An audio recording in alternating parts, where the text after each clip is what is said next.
what is Shiva, what is Shakti, and what is Asura. Consciousness is like totally widespread. It's like, where do you experience love? Love is everywhere. Where is life? Life is flowing everywhere. So it is a holistic phenomenon.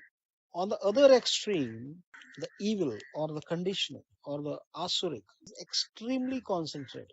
It's sharp like laser. Do you see the paradox? The evil is totally concentrated, the divine is totally flowing, totally holistic. So the whole spiritual journey is to move from the concentration. Concentrated is I only think about myself. Holistic is I think what is best for the whole, because I am one with the whole. So do you understand, the spiritual journey is to move from concentration to, in between comes the energy. Not very concentrated, but it is not as holistic as consciousness. That is a difference between consciousness and energy. So energy has a certain kind of boundary, but in that boundary there is no center point. Okay, it's like energy is flowing here. It will be everywhere, but at the same time it will have some kind of a boundary. Difference between the Shiva and Shakti is Shiva is omnipresent. So Shiva has no power to act, but it is the Shakti which acts, because for something to act, there has to be some kind of a direction, some kind of a concentration. So because of that, Shakti is worshipped, devas as well as asuras.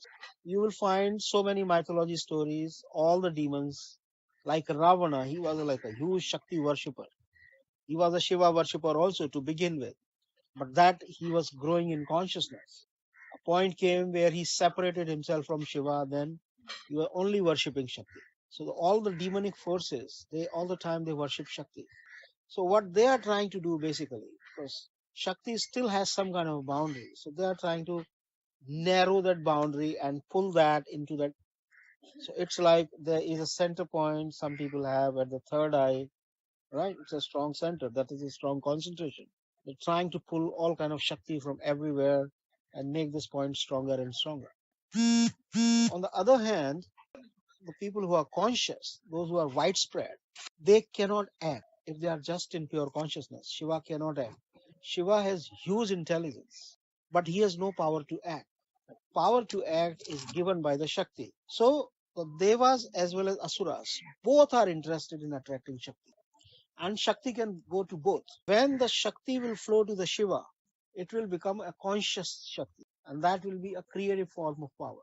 But when a demon attracts the Shakti through his sadhana, and it becomes a destructive form of Shakti. So the Shakti concentrated in one person's hand, and now he has his motive to establish his ego over everyone.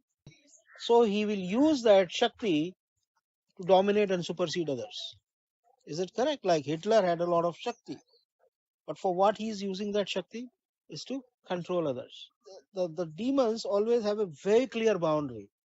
What is me and what is others? Very, very sharp boundary. The, as the person keep becoming more conscious, this whole boundary of who is me and who is other, this boundary itself start to dissolve. And in the final state of consciousness, there is no me or there is no other. But again, the truth is there is no final state of consciousness. Nobody is 100% conscious. Nobody.